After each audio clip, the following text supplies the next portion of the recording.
Good evening and welcome to the Business Day. I'm Andrea Chisholm.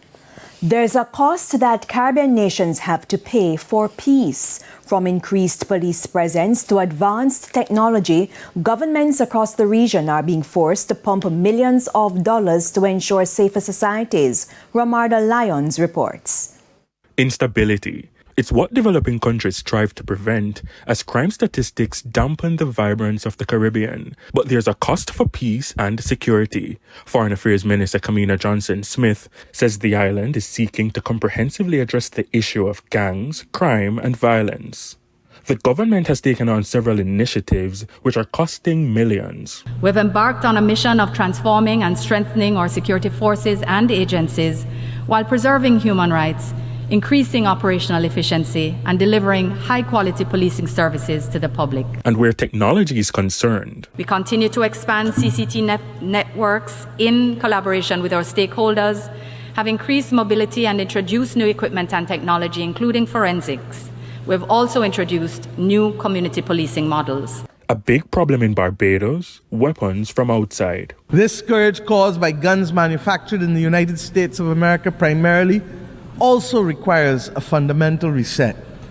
The right of persons to bear arms in countries not engaged in military conflict should not be an opening to accept as legitimate the presence of assault weapons in countries. Trinidad and Tobago, too, has had to put more resources into crime fighting. We continue to work with regional and international partners to free our citizens from the horrific human cost associated with the easy access to small arms and light weapons and their vicious use against citizens and families. The region has called for more funding and resources to support efforts to achieve the United Nations Sustainable Development Goals.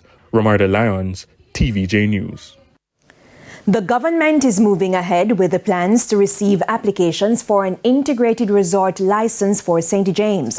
Following a recommendation from the enterprise team managing the process, Princess Hotels has already received a license for the Hanover and Westmoreland zones. Finance Minister Dr. Nigel Clark told Parliament that 2 applications were received. The other applicant, Madam Speaker, was given additional time to respond to queries relating to its application. Upon review of those responses and all relevant material, the enterprise team determined that the applicant had not provided sufficient evidence to satisfy the enterprise team that the applicant had met the mandatory financing disclosures required by statute in relation to the applicant's proposed project. The enterprise team has therefore advised me against awarding an order to the second applicant.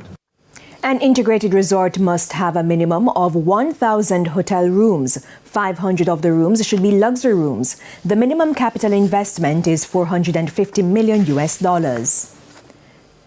Gas prices are going down tomorrow. Each liter of 87 and 90 gasoline will sell for $3.06 less.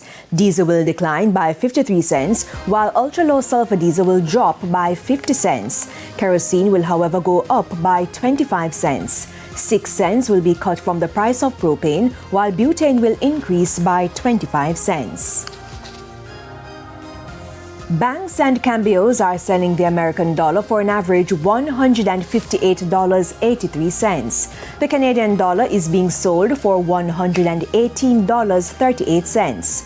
$212.81 is the average value of the pound, while the euro is going for $178.55. And to the stock market now, the JSE index lost 2,808 points today, while the junior market index increased by 9 points. Among the 39 winners, ISP Finance Services, Cygnus Real Estate Finance US dollar shares, Access Financial Services, Mayberry Jamaican Equities, and CAC 2000. The 49 losers include Epley 7.5% preference shares, MFS Capital Partners, Caribbean Cement, 138 Student Living Jamaican variable preference shares, and Epley. 21 stocks closed the session selling at the same price they started trading. And that's it for the Business Day. I'm Andrea Chisholm. Good evening.